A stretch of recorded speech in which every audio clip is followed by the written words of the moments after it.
Welcome to the Hemp for Animals channel. Primarily in the U.S., the conversation surrounding hemp has really been focused on CBD and the cannabinoid market. And so we are going to shift gears a little bit and talk about hemp as it relates to animals. And so we'll just jump right in, and I'm actually gonna skip a little bit through this PowerPoint because I'm gonna give you guys a little bit of history on where we kind of came into to this conversation. My name is Margaret McKenzie, and I am the owner of Salt Creek Hemp, and I have a farm in Colorado, Western Slope, Colorado. I do grow for cannabinoids and the cannabinoid market, but hemp in general, with all of its uses, is very important to me. And so back in 2017, Colorado passed legislation after the May session, passed a bill that said, okay, Colorado Department of Agriculture, you're going to develop the stakeholder group, and let's talk about getting hemp approved for animal feed. And so the Colorado Department of Agriculture put together a stakeholder group and did a feasibility study for how we get that done. And so we worked with a very big group of stakeholders from all across the country, and basically created this report, which was published the beginning of 2018, that kind of was a pathway for how we get this done, how we get hemp approved for animal feed. There's quite the process to go through. So this is a list right here of the stakeholders that took part in that feasibility study. And sorry, I think my thing is automatically switching, so sorry about the switching around. But anyway, I'm going to very briefly introduce my panelists. I'm going to let them speak more on who they are and what they do. Far end is Hunter Buffington. She is the program director for the Hemp Feed Coalition. And going back to the Hemp Feed Coalition actually really quick, that was formed after this report was published in 2018. And we basically are going down that pathway of how we get hemp approved through the FDA-CVM. And then in the middle is Tyler, and he is a farmer, livestock producer, hemp farmer. He's his hand in a lot. Cattle auctioneer, which is relevant to this. Cattle auctioneer, all kinds of good stuff. And then we have Tanya, who is a seed producer or seed processor. So we kind of have a really good round here from a lot of the different aspects of this part of the industry. So Hunter, I'm going to let you take over real quick and describe what we're trying to do with the Hemp Feed Coalition. Yeah, sure. Margaret, can you go forward? Yes. So this one? Yeah, let's start there. Okay. Excellent. So I think the reason that most of you are probably in this room is to find out what the real state of legalization and the regulatory process looks like for animal feed. And that was really what led us to the creation of the Hemp Feed Coalition, is that we really did need to create a coalition that represented not only the hemp industry, but also the feed industry, the veterinarians, and the animal researchers, as well as the feed experts, formulators, and then of course the regulatory agencies. So that's really what led to the creation of a coalition to do this work. Next one. Thanks, Margaret. So when you start talking about what the goals of the Hemp Feed Coalition are, it's not only to help to gain legal approval, but it's also to connect and complete the supply chain. So a lot of what we're talking about is connecting processors to producers, to feed formulators, and ultimately to the cattle producers and hopefully a lot of the livestock market. Now, that doesn't mean that we're not also working with companion animals. Obviously, for those of us that have horses, you know that there's a lot of enthusiasm. Horses in the horse industry tend to be early adopters. You guys also know that if you walk into any feed store or your local Target, you're going to see products that have cannabis or hemp-related ingredients in them. So this is a big reason why we also created the Hemp Feed Coalition, was to start educating folks, have this conversation, and introduce them to what it really looks like to gain legal approval. Margaret, can you do the next one? So a lot of what I do is in interacting with the two major agencies that control regulatory approval for animal feed ingredients. The first one is the FDA, Center for Veterinary Medicine. I think everybody's familiar with some of the work that the FDA does, definitely thinking about the food and drug side. But the Center for Veterinary Medicine also controls regulatory oversight for animal feed and animal feed ingredients. The other body that does that work is AAFCO, and that's the Association of the Association of American Feed Control Officials. And that's important that we have these two different agencies because the FDA-CVM works specifically with manufacturers and feed formulators. So they add a level of IP protection as you go through the ingredient approval process, whereas AAFCO works on behalf of the industry, that includes the feed industry, and for us, the hemp industry. I bring this up because when we first started the Hemp Feed Coalition, AAFCO had made a statement that they were absolutely not going to consider approval for any hemp feed ingredients until the FDA-CVM approved a feed additive petition.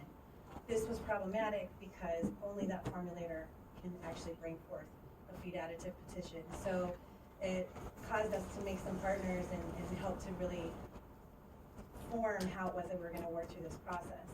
Now, back in June, though, AAFCO made a press release that said that they were waiting on the industry to come forward and make this charge. So, and you can go forward now if you want, Margaret. So that opened up the door for the Hemp Feed Coalition, myself, and my constituents to then begin the approval process by writing the very first new ingredient definition, which is in the works right now. It's been submitted to investigators at AAFCO.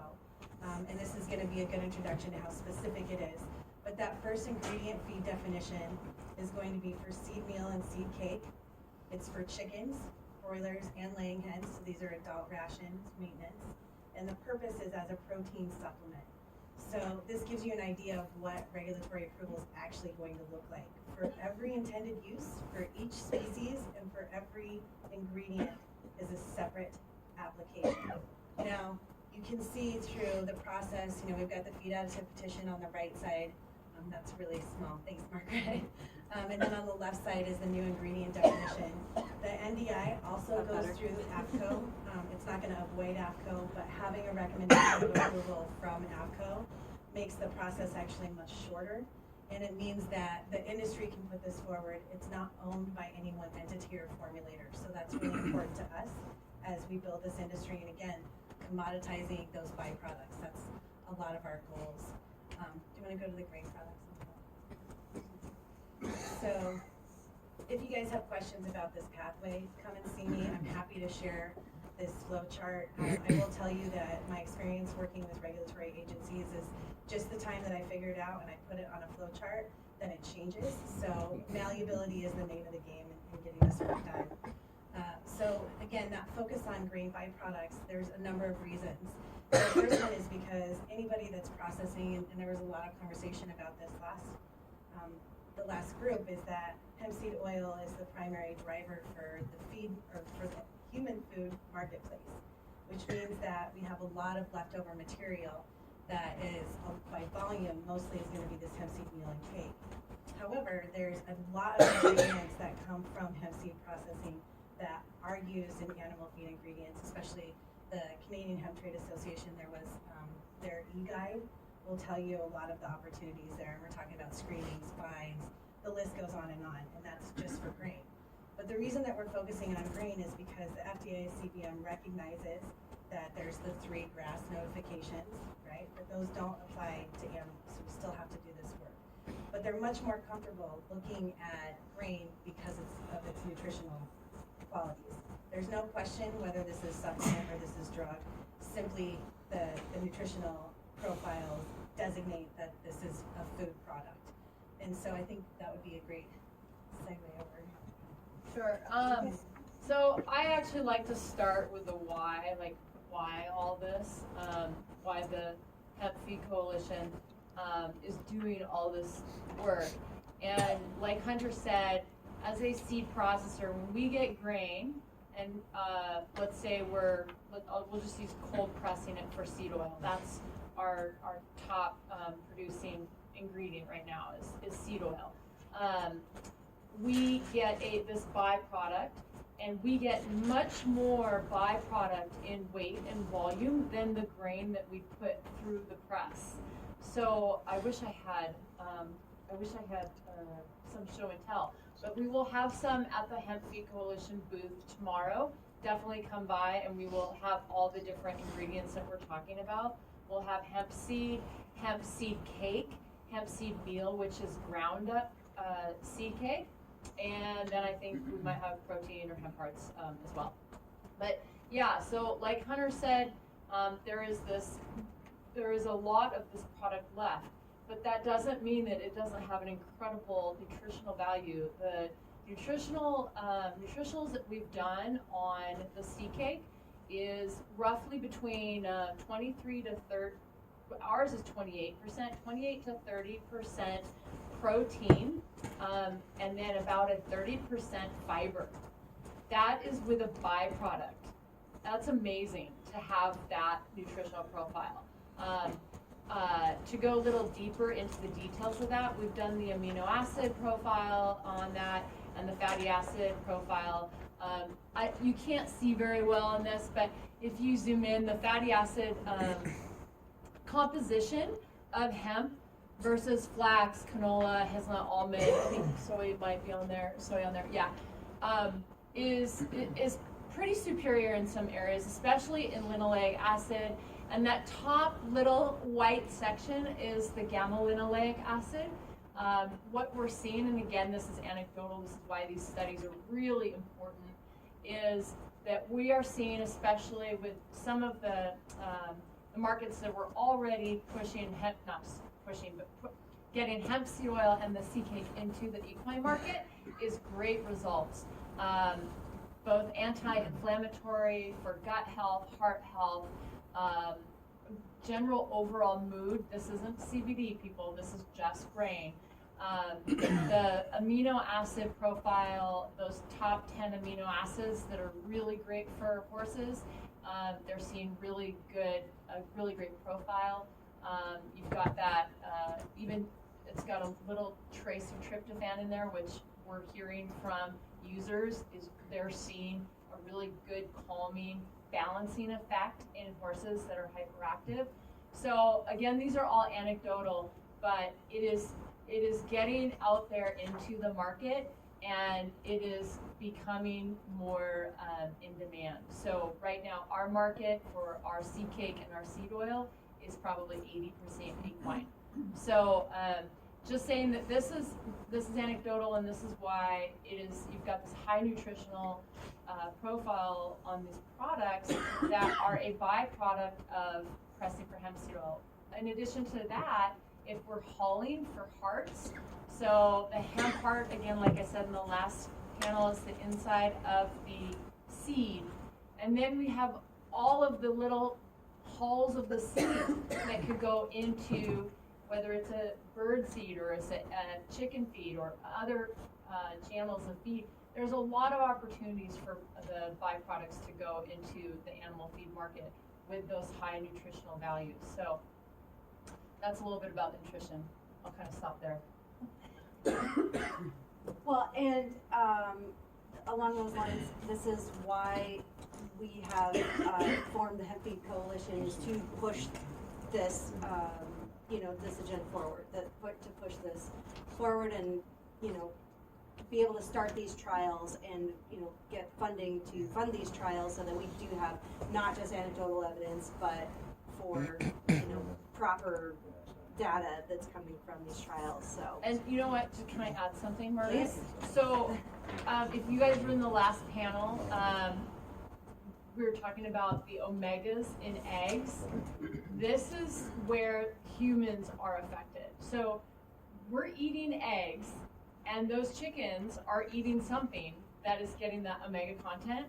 That one of our studies is for chickens. So that is where it is going down into the human market, right?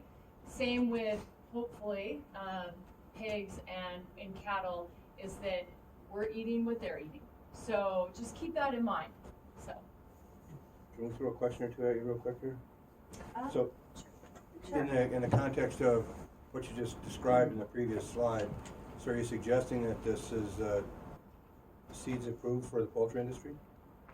Not right now, it's not. Is that one of the objectives then? What's your So what's your and I- prognosis on that? I kind of glossed over that. I thought we would Sorry. come back to. Okay, then to- come back to it. That's fine. Well, no, I'm just saying that when we get towards the end of it, I was gonna catch you guys up as far as more relevance on that chicken study and what our next steps are and how we go through the process of determining what species and what Oh, ingredients. we're are turkey gonna be capital of the next. world here, you know. So. So, Right. yeah. I have a question about the nutritional value, while it's relevant here. Did you find any variance in nutritional value of the grain per varieties? Has that testing been done? Yeah, not only for varieties, but also for latitude and then also Okay. environmental impacts. Awesome. So the cannabis plant, even if it's being grown and has genetically been grown for grain, still is very flexible. So, but that's one of the things that we are doing through this process is we're actually determining what the parameters are for that ingredient approval. So it's a big deal, right? Because if we say that no ingredient is gonna be approved if it's for hemp protein supplement that is below 18% protein or above 36% protein, then we really narrow that range, and that's the only thing that's gonna be approved. So that was one of the big reasons why we came at this with the coalition aspect, rather than letting a formulator or somebody who has a ration that they're trying to put forth be the ones who define those parameters. We wanted the industry to be able to do that. The one thing that we did learn it wasn't really part of the Hemp Feed Coalition, it's kind of part of our own studies in Oregon, because we have a lot of CBD growers in Oregon. No one is growing for grain, unfortunately, but we wanted to see if some of these tri-crop varieties could work for seed oil and for food products.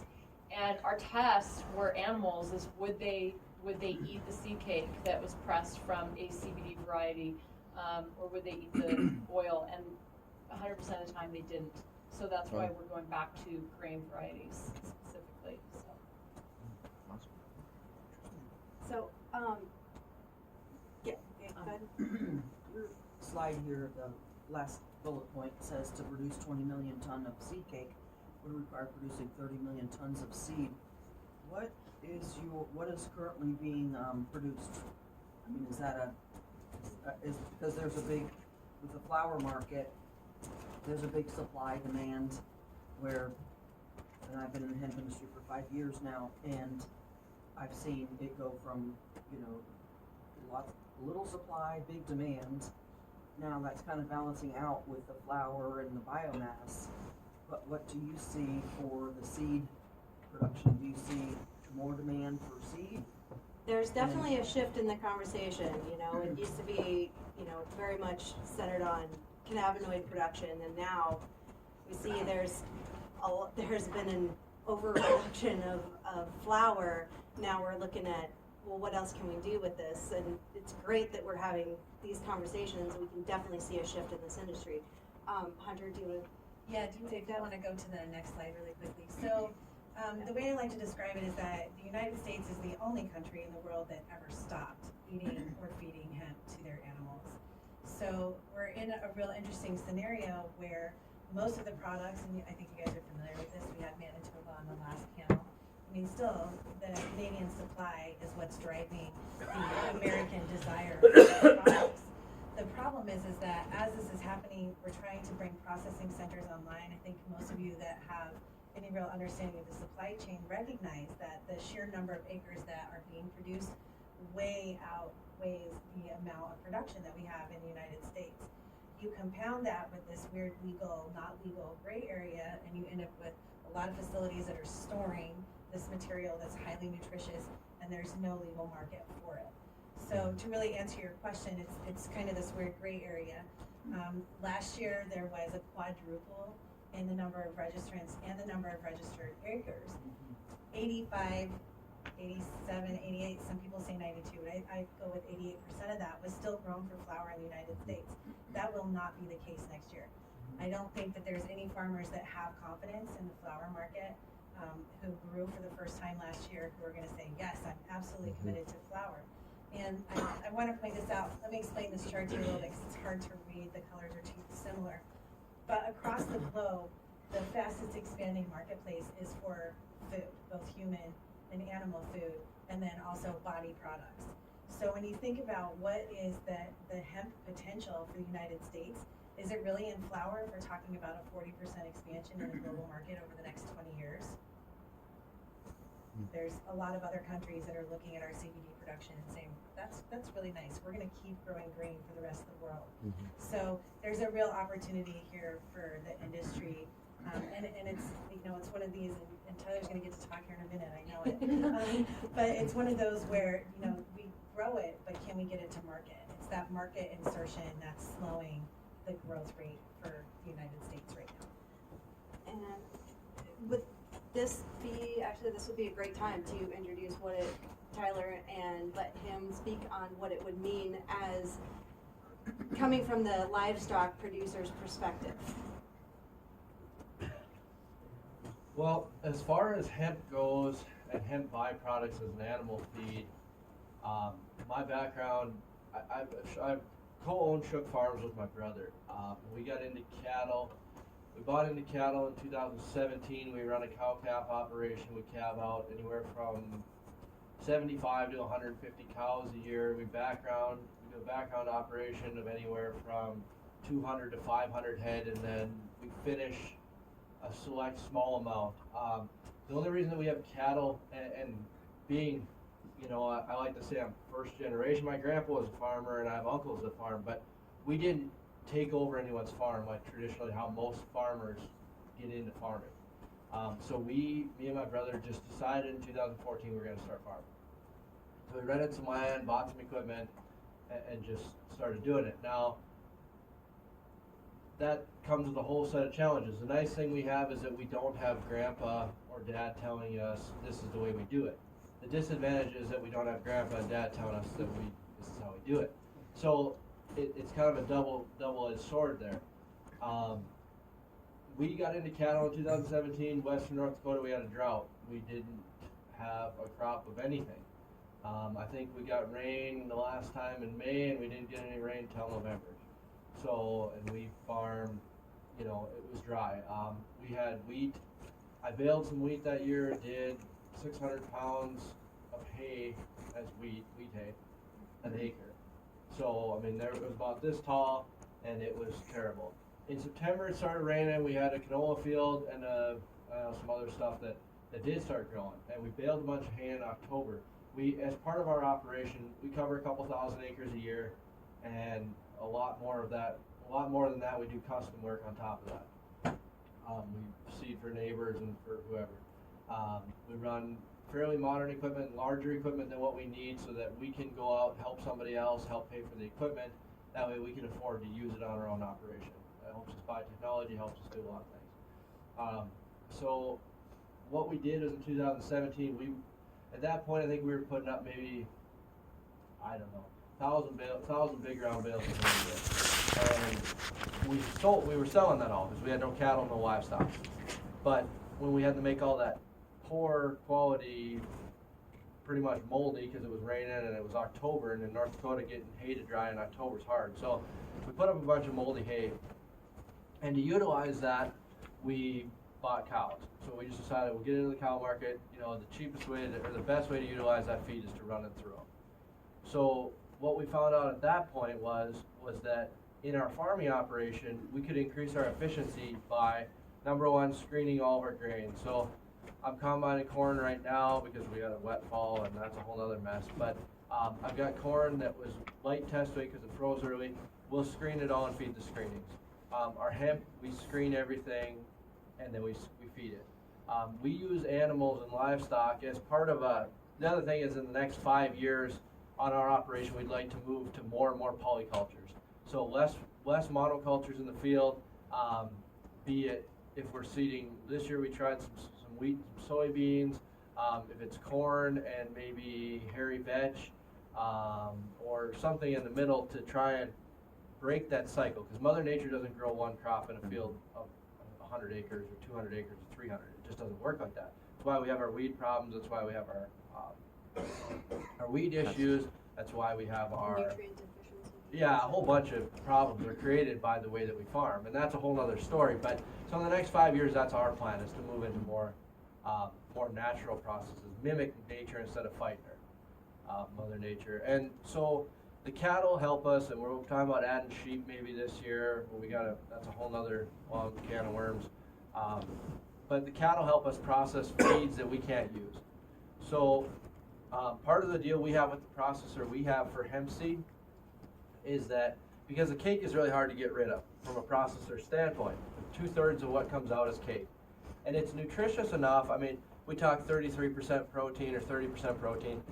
It's not any higher protein than the other protein supplements I can get from the other pressed plants, be it sunflower, be it canola, be it soybean. I mean, those are all high in protein. So then at that point, where hemp struggles is that it's a competing protein.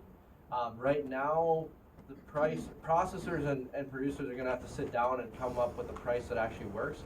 Earlier today, and I can't remember what his name was, Harold was one of them, and Riley?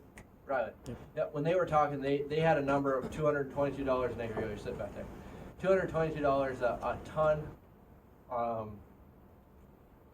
That was compared to soybean. There's a lot of factors going to that. Number one, how much oil they're leaving in the cake when they press it, because there's different nutrition there. Because soybean, they use hexane extraction, which lowers your oil content, so you got lower fat. I mean, there's a lot of factors there. But I think that as this industry matures, it's going to need to figure out what that price is and how it's going to market to livestock producers. I do also auctioneer. So I'm an auctioneer and sell cattle at the sale barn.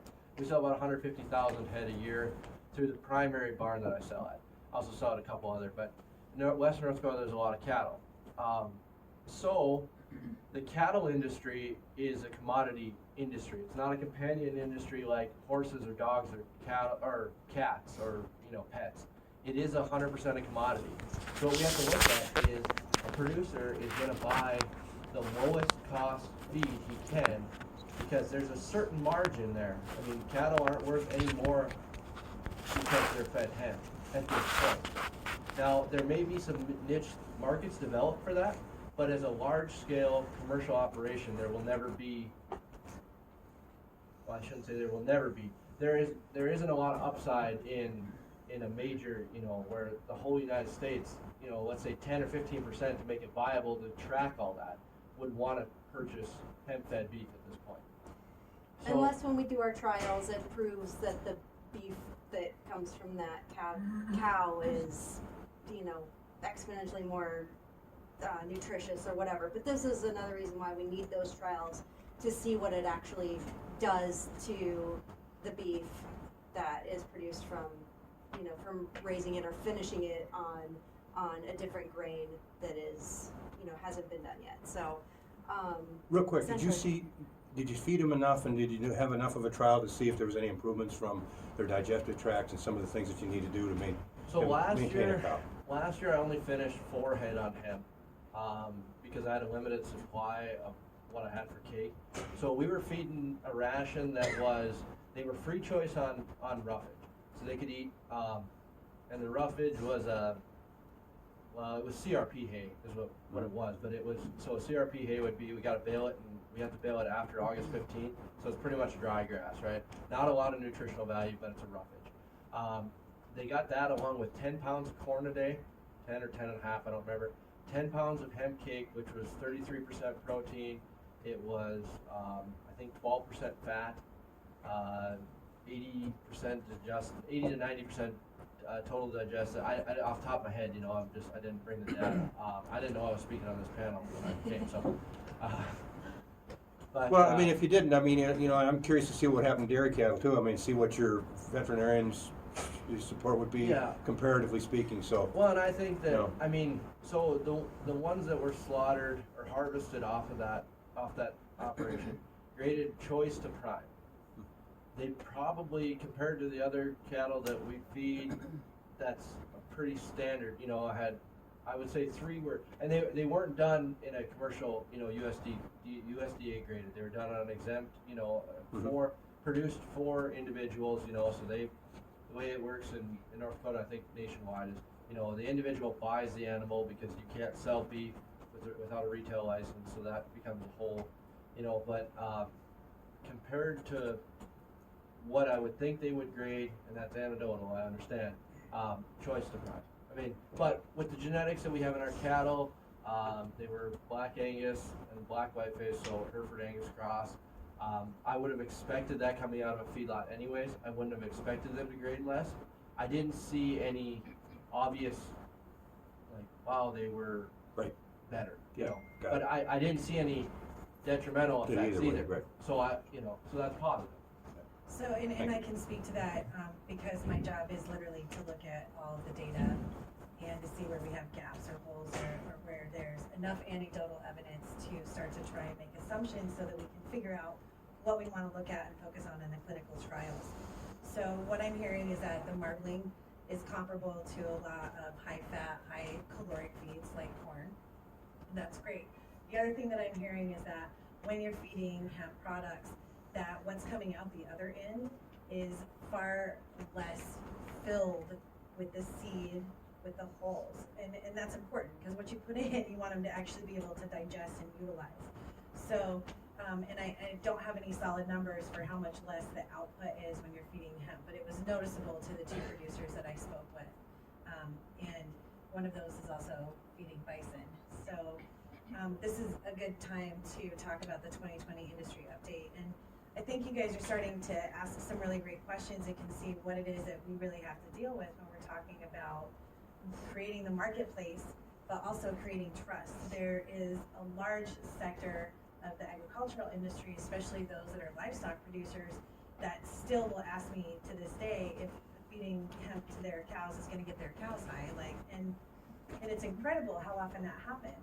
But what we're finding in the feed trials is that the collection of nutrients that are in the hemp seed and the hemp grain, and Tanya mentioned this quantity of tryptophan is really intriguing, because when you put the fatty acids, the amino acid profiles together with the high digestible fiber, which is key, because you want as much of that to stay in the animal as possible. You don't want them to just excrete it. So there's a real potential for hemp to drive some of these feed resources. One thing that I want to clarify too, we talked a little bit about hexane extraction, and that's necessary for soybeans and some of these other oil seeds, because you have to cook it, heat it, so that the anti-nutritive properties are lessened, so that it doesn't cause problems. Where we're working on cold pressed hemp seed, because if you heat it, then you denature those proteins. So this is coming right out of a screw press, a mechanical press. There's no other processing that's happening. So I just wanted to reinforce that again, this is a highly nutritious byproduct. The market has to get together and figure out how to price it, but this is just one ingredient. So when we're talking about the process of getting this legal approval, I mentioned where we are with the new ingredient. We also partnered, we helped to facilitate a public-private partnership between Colorado State University and IND Hemp. So that project is a 2-year lamb trial. That's really exciting, because it'll be the first study conducted in the United States with hemp grown and processed in the United States. And this is actually a parameter that has been given to me by the FDA-CVM, is that any studies that are conducted that go towards approval have to be done in the United States with product processed and grown here. And that's because of the variation. So IND Hemp is supplying all of the seed meal and seed cake for this particular study. And then 2 years down the line, we should actually have enough information to submit this to the FDA-CVM for direct approval, because the professor at CSU took the time to get pre-approval of all of his methods and protocols from the FDA-CVM before he started that trial. Now, chickens on the other side, we came right out the gate. We said we're going to do chickens first, and there's a number of reasons. The first one is that they're inexpensive. Their life cycle is short, right? We can do a 13-week trial and get that enough information to quantify that. But there's also 3 times the amount of literature on poultry across the world. That's probably for the reasons that I mentioned before, that they're inexpensive. But when it comes to doing all these trials, we don't want to come out the gate and just, throw a giant mud ball at this problem. We want to come out and be as strategic as possible. So folks like Tyler that do these studies with their own interactions and their own experiences start to help us define what those parameters should be when we go forward with clinical trials.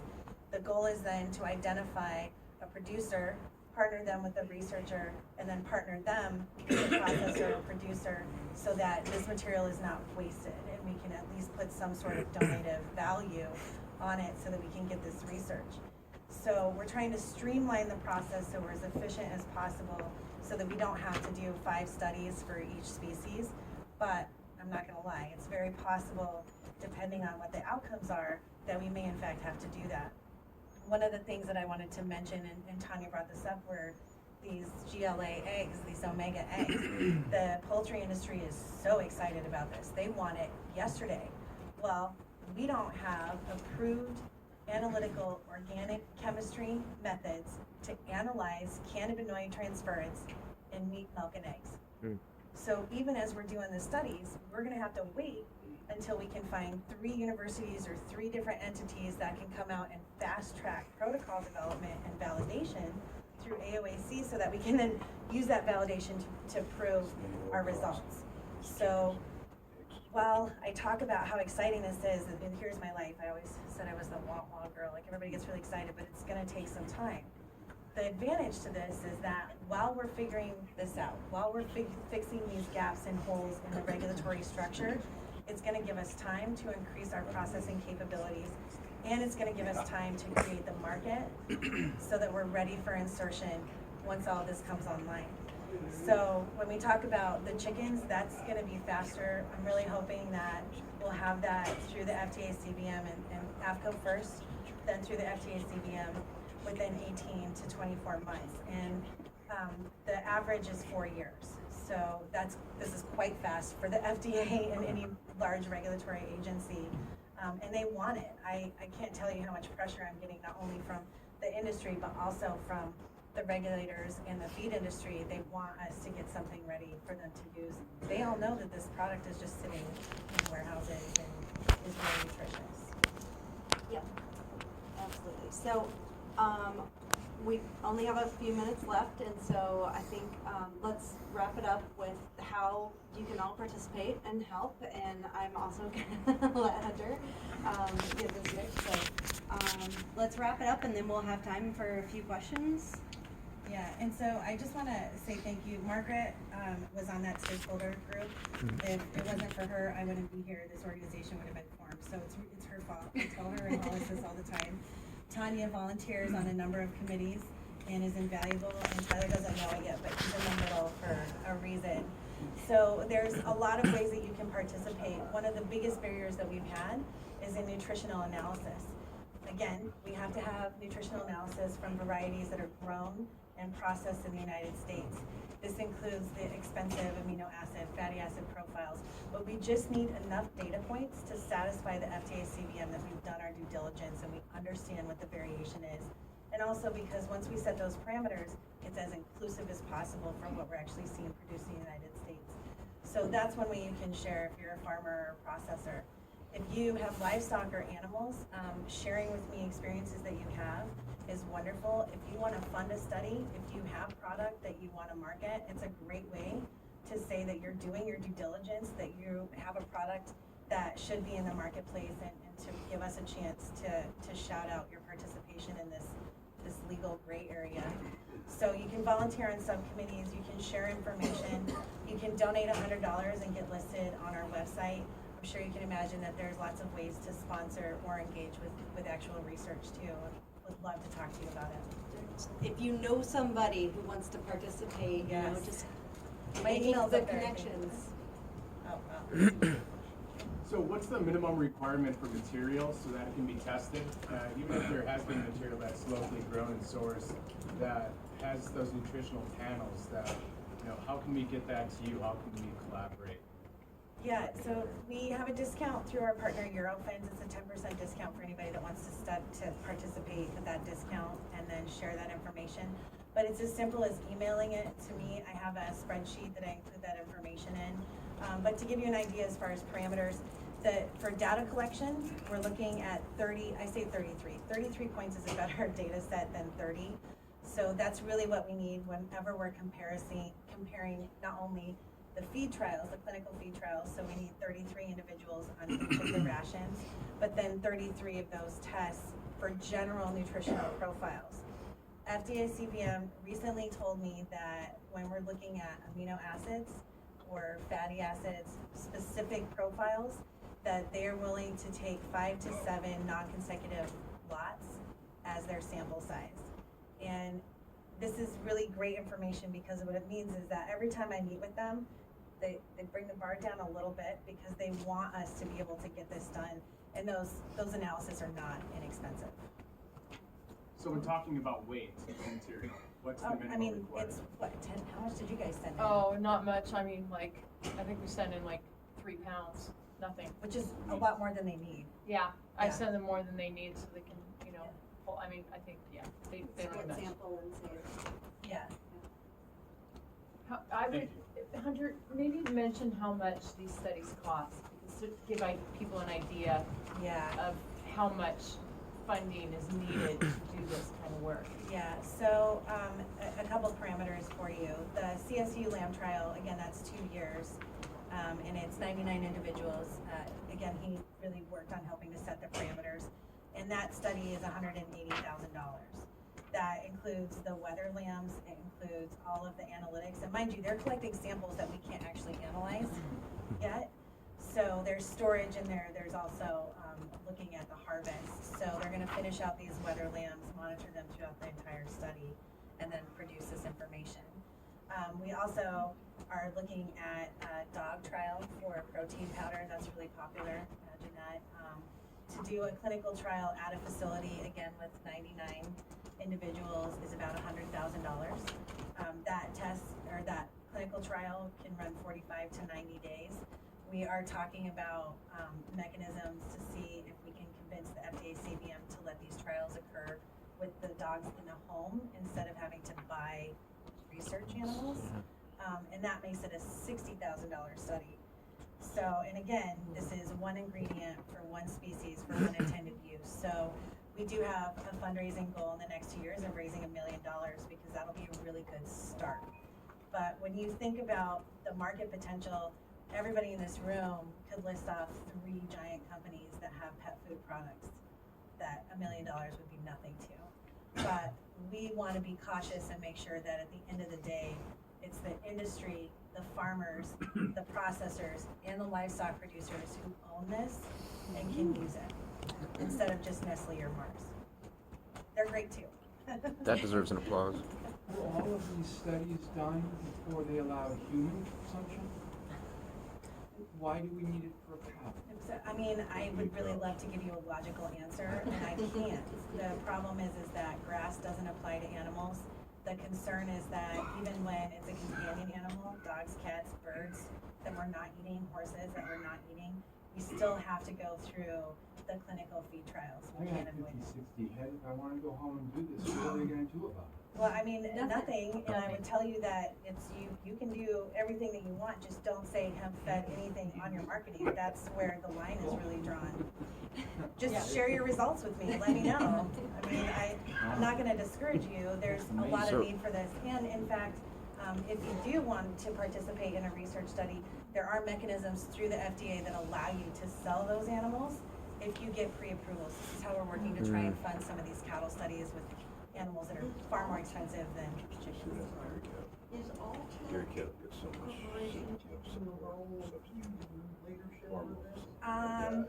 I mean, I'm talking to them, but if you're talking to them, you should let them know that the Hemp Feed Coalition is great and they should. I have a contact in Brazil with them. Okay. I know they can't go to the Yeah. They've expressed some interest, but we're still dating, I guess. No commitment yet. Well, I think one of the big holdups Forget. too is the proprietary. That these big companies, these big feed producers, they want their formulations to remain proprietary, and that's really not our model. So Right, and we have mechanisms to protect that proprietary information. For us, it's inclusion rates, that's what we're concerned about, the specific identified ingredient. So for any of our trials, it's 0.5x, x, and 2x, again, the inclusion rate of the ingredient, and not the formula. They get to keep their formula. I don't even really want to know, other than their inclusion rates and that they're consistent with their nutrients. And hopefully they know how to develop recipes. And with that, if you have any more questions, we're around, feel free to reach out. I would like to mention that the industry summit is taking place downstairs. Unfortunately, there is no cash bar down there, so we'd really love for you guys to join us down there. Grab yourself a drink if you'd like, and yeah, join us at the industry summit.